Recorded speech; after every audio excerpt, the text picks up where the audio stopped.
America is suffering the most violent protests in their recent history. Since summer 2020, we can already count several people killed at political skirmishes between far-right and left activists. Cities like Portland and Seattle have been swamped by groups like the Boogaloo Boys, who claim to belong to the alt-right and support President Trump. Others, like Antifa, belong to the other side of the political spectrum. It seems America is more polarized than ever. And, it'll be a surprise to no one, this is not the only country where political rivalry is growing. Maybe your country is also going through the same trend. Democratic societies are becoming increasingly divided by two extremes. Sometimes, if we would take Twitter as a window to see reality as a whole, it would look like we are on the edge of a new civil war, and not the cool one like with Marvel's superheroes.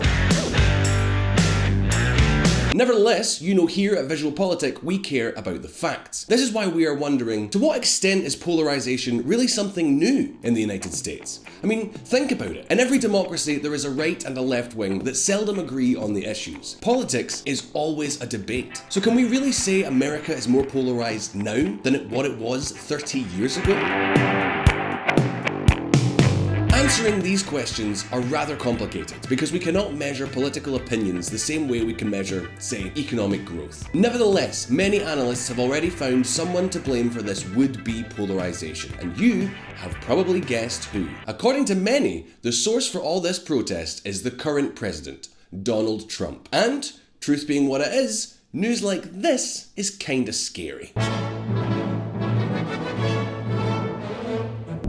US election. Trump won't commit to peaceful transfer of power. At this point, I know what many of you might be thinking. Isn't blaming Trump for polarization a polarized opinion in and of itself? I mean, think about it. If you are a Trump supporter, you might believe that it is the liberals who are polarizing public opinion. And there are many examples of polarizing and extremist politicians on the American left too. So, as you can see, this is a very complex topic. This is why, in order to analyse this issue, we are going to ask an expert on the matter. And he is someone very well known by all the VisualPolitik community. Today, we are going to have on Eric Fogg. Aside from being one of the voices that you hear in our videos, Eric is the host of the Reconsider Media podcast and the co-author of a book called Wedged: How Did You Become a Tool for the Partisan Political Establishment? Hello, Grant, and hello to all the VisualPolitik subscribers. To answer your questions quickly, first, yes, America is much more polarized than it was decades ago. And two, no, Trump is not to blame. If anything, Trump is a symptom of a phenomenon that has been going on since the 70s. That being said, today's question is, what do we mean by polarization? And how can we measure it? Where does it come from? Is it really a problem, or is it something quintessential to any democracy? Today, we are going to answer all of these questions. But before we do, let's take a look at some history.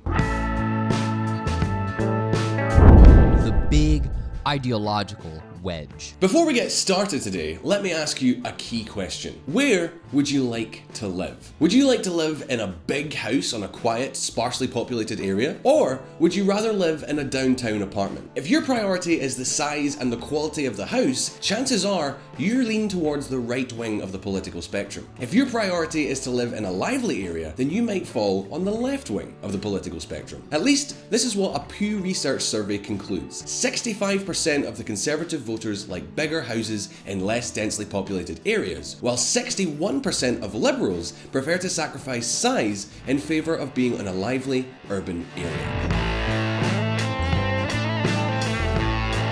I just gave you this example to show you how ideology is not a bad thing in itself. In fact, being conservative or left-wing does not only affect us when it comes into voting, it also influences our hobbies and our lifestyle. But this is not all.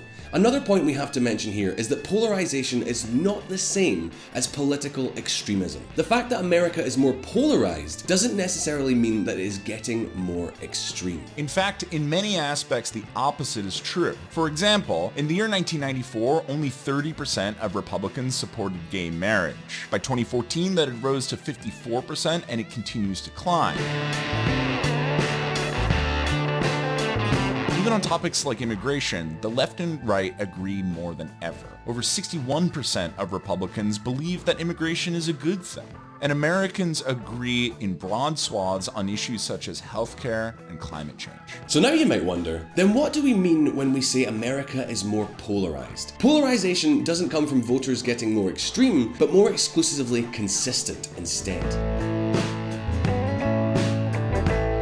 So now you might be wondering, then what do we mean when we say that America is getting more polarized? Polarization doesn't come from voters getting more extreme, but more exclusively consistent instead. But what does it mean to be more consistent? We could define consistency as buying the whole ideological pack that a party is selling. For example, for years, the Pew Research Center has been conducting a survey where they give you a questionnaire. On this questionnaire, you have two options to choose from for each policy question. One is the conservative option, and the other is the liberal option. For instance, one question is, what is the best way to ensure peace? Is it A, through military strength, or is it B, through diplomacy? Another example is, what do you think about environmental regulations? A, they are bad because they hurt the economy and jobs, or B, they are good because they protect our planet. And I'm pretty sure I don't need to tell you there which one is the conservative or the liberal option. I'm sure many of you would have answers from one or the other side, but if you answer all the questions on the same side, then you would be considered a consistent liberal or a consistent conservative. Of course, being totally consistent with one ideology is a rare thing. This is why they give you a score based on all of your answers, and then they determine the median of Republicans and Democrats' scores. And this is how they made this chart. If you pay attention to the graph, you will see that over time, ideological medians have gone more to the extremes. Again, this doesn't mean that people are going far right or far left, but they are becoming pure conservatives or pure liberals. And you might kind of wonder, how is this a problem? The problem comes when this ideological consistency translates into hate against the other tribe. In 1994, only 17% of Republicans saw Democrats as a threat to the country, and only 16% of Democrats saw Republicans as a threat. By 2014, these numbers had risen to 43% and 38% respectively. And of course, it's gotten worse since then. And as we'll see later on, this translates into real politics too. Elected politicians are nothing but a reflection of the societies that vote for them. So, okay. We can say that America is really getting much more polarized than before. Now, the question is, where does this polarization come from? What has caused it? Let's have a look at that right now. Echo chambers. Our history of polarization traces back to the end of the 1960s. These were the times of Nixon, hippies, and the Vietnam War. You might believe that those years were especially turbulent for the American media, but the opposite is actually true. Back then, almost all Americans got their news from the same sources. For a better understanding, 95% of the TV news audience came from just 3 stations: ABC, NBC, and CBS. We are talking about traditional, more balanced media. Those TVs aimed to be non-partisan, and they gave voice to both sides of the spectrum because they wanted to capture as much of the market as they could. But everything changed in 1980. Good evening, I'm David Walker. And I'm Lois Hart. Now here's the news. So what happened in 1980? You guessed it. This was the year in which CNN, the cable news network, was born. CNN was the first TV channel offering news for 24 hours, and the format was an unprecedented success. And during the 80s and 90s, more and more cable TV channels arose. Of course, not all of them were about news, but the cable TV phenomenon kept growing and growing. And years later, in 1996, 2 other big news stations were born: MSNBC, a liberal news outlet, and Fox News, a conservative outlet. All of a sudden, viewers didn't have just 3 TV news options to choose from, but lots of them. Cable TV became the go-to way for Americans to get information. By the year 2006, 58.4% of American households had cable TV, and those legacy outlets such as ABC, NBC, or CBS were losing their share of the audience year over year. So at this point, I know what some of you are thinking. What exactly is the problem here? The more competition we have on news, the better the quality, right? Well, yeah, that sort of makes sense until we think about it in terms of corporate strategy. What is the best strategy to survive in a competitive market? Of course, the answer is specialization. We call it market segmentation. You can see it on this very platform, YouTube. Most of the channels who reach a big audience are those who specialize on a specific niche: science, politics, or video games. But how can a news channel specialize? What niches can they try to appeal to? Of course, there are always channels focused on economics or sport, but for many, the answer was ideology. This explains the Fox News phenomenon. Fox News is the 5th biggest TV news show in America. However, if you are a Democratic voter, chances are you never watch them. Their not-so-secret formula is that they have become a go-to for conservatives. 65% of the Republican voters watch Fox News, and this translates into millions of viewers. And, as always happens, whenever a company achieves success, the others follow suit. Today, the ideological news formula has become a trend. For example, have you ever heard of the Huffington Post? If you haven't, don't worry. In fact, only 63% of the American public knows about their existence. Then again, they have a huge audience. Why? Because 81% of the self-proclaimed liberal Democrats love them. So, okay, I can see what you're thinking now. So what is the problem here? This is a smart business strategy. Consumers are happy, businesses make money, everyone's happy, right? But now, think about it this way. If you are getting your news from Huffington Post and only from Huffington Post, you are seeing a completely different reality from someone who watches only Fox News. It's like coming from different planets. Just have a look at this news. Woman who lost father to COVID-19. His only pre-existing condition was trusting Donald Trump. Of course, this headline is pretty exaggerated. I doubt this woman really believes that trusting Donald Trump makes you more likely to get COVID-19. But think about it. This is a piece from CNN News. Then again, do you really think it was made to report total reality? Clearly not. The goal of this article is to confirm the reader's biases against Trump. People who dislike Trump want to see that. But let's keep to this story for a moment, because that woman became viral during the campaign. Apparently, she wrote an obituary after her father's untimely death that became extremely popular on the internet. Days later, she was called to participate at the National Democratic Convention. She had just become an anti-Trump symbol, and that is not by pure chance. Think about it this way. Ideological media creates spaces for those who share the same values. This creates more ideologically consistent voters. And this is pure gold for political campaigners. As Governor Michael Dukakis vetoed mandatory sentences for drug dealers, he vetoed the death penalty. His revolving door prison policy gave weekend furloughs to first-degree murderers not eligible for parole. You see, one of the biggest myths when it comes to electoral campaigning is that you want to appeal to the mainstream audience. In fact, the right strategy is to appeal to different niches of the public to maximize turnout. And, according to the Pew Research Centre, consistent liberals and conservatives are twice as likely to vote and donate money to campaigns. Also, they tend to be much more influential in their own communities. All of this means a golden opportunity when it comes to electoral campaigns.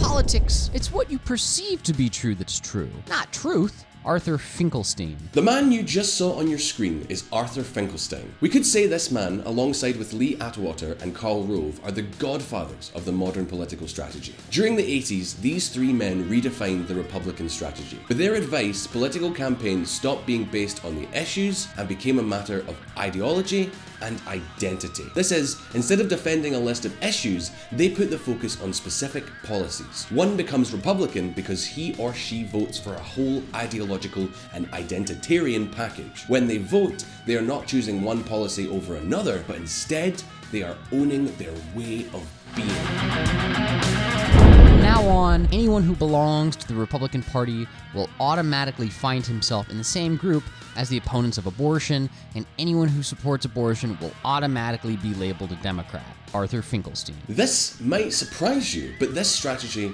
was a success since the very beginning. Since the year 1995 through to 2007, Republicans dominated both the Senate and the House of Representatives. And this is thanks to the playbook that Finkelstein, then Atwater, and finally Rove created. And here, let me make a digression. By no means this is a critique to the political strategists. A political strategist is a professional whose job it is to win elections, not to win Nobel Prizes. On this regard, the Republican campaigns of the 90s are a political classic. If you are watching this video and you are planning to work in elections, you should really study their work. And this is exactly what the Democrats did. Little by little, identity politics has become the cornerstone of every election, on both sides of the debate.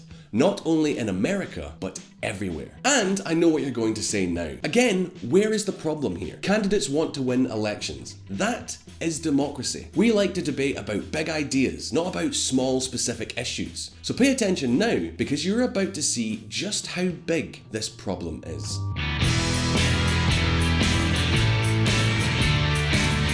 Politics of disagreement. At this point, I can pretty much already imagine the comment section on this video. Dude, do you know where you find consensus? In North Korea. They just have one political party, so it's the end of all discussion. And yeah, you're right. Democracy is the celebration of disagreement. It makes sense to have different parties with different ideas. This is what we have in a thing called parliamentary politics. But let's not forget that bills are passed after a consensus is reached. And, in most cases, those laws are voted by politicians from different parties. A bipartisan democracy, as the American one is designed to be, works so that we can have Republicans and Democrats getting to some kind of agreement. Usually through compromise. And strange as it sounds, this has been the common thread through most of the history of this country. Let's take an example. The 1964 Civil Rights Act. This was the law that banned racial segregation in the southern United States, and it passed with 70% support. Of this 70% yes, 136 votes came from the Republican Party, and 153 came from the Democratic Party. Of the 30% no votes, 91 were Democrats and 35 were Republicans. Back then, bipartisan agreements were the norm. Even in the 1980s, Ronald Reagan, a Republican president, had a close personal friendship with Tip O'Neill, a Democratic congressperson, and the Speaker of the House. Their partnership led to many important bipartisan bills getting passed. And you might think, okay, but these are just some quaint stories. Can we really say American legislative houses are more polarized now? Well, the truth is, this can actually be measured easily. Just have a look at this infographic video by Business Insider. The blue balls represent a politician from the Democratic Party. The red ones represent a Republican politician. Here, you can see how Congresspeople voted between 1967 and 1969. You can see how many connections there are between the red and the blue dots. All of these connections are those different votes where the Democrats and the Republicans reached a compromise. During the 1970s and the 1980s, we can see how the connections between these are kind of similar. Now, let's fast forward to the 2000s. You can see how there are less and less connections between red and blue dots. By the 2011 to 2013 Congress, only a few blue dots are interacting with the red ones, and there are thousands of examples that reflect this wedge. For example, in 2010, the Senate approved the Affordable Care Act, what the media coined as Obamacare.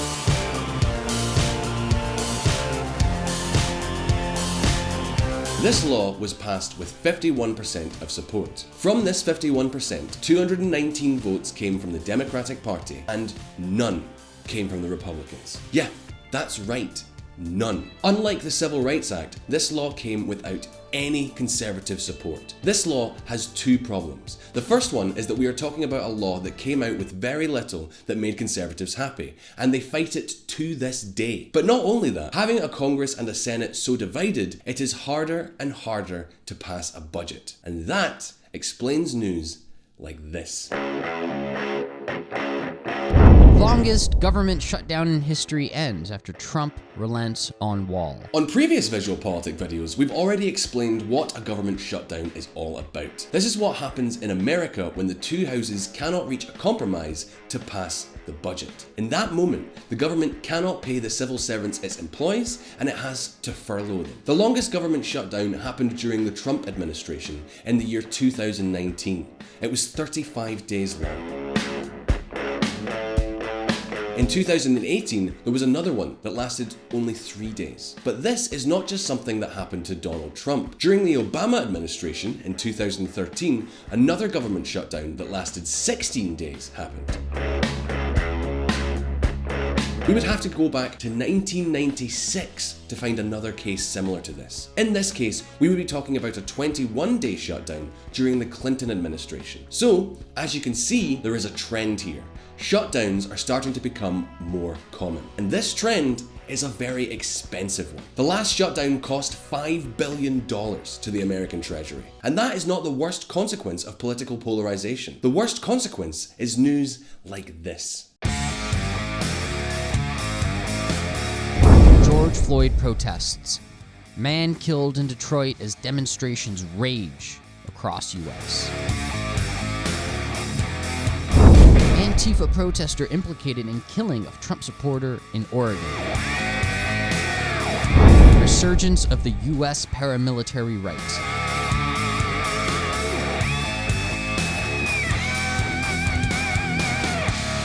So now, the question goes over to you. Do you think your country is getting more polarized over time? What can online media outlets like this one do in order to combat that? And what does this mean for the future? Please leave your answers for us in the comment section below. And if you want to learn more about political polarization, you can check out my book, Wedged: How You Became a Tool of the Partisan Political Establishment and How to Start Thinking for Yourself Again, which I co-wrote with my good friend Nat Green. You can find it in the description box below, and in it we expand on everything we talked about today. You can also find me at the Reconsider Media podcast, where we've been talking about political polarization for the last 5 years. And, as always, don't forget that we publish brand new videos every week, so subscribe to VisualPolitik and hit that bell button down there so you won't miss any of our updates. If you like this video, please give us a like, and as always, we'll see you next time. If you want to learn more about politics and world affairs and hear some more of my lovely voice, come check out the Reconsider podcast, where we don't do the thinking for you. Find Reconsider at www.reconsidermedia.com or on Apple or Google Play or your favorite podcatcher.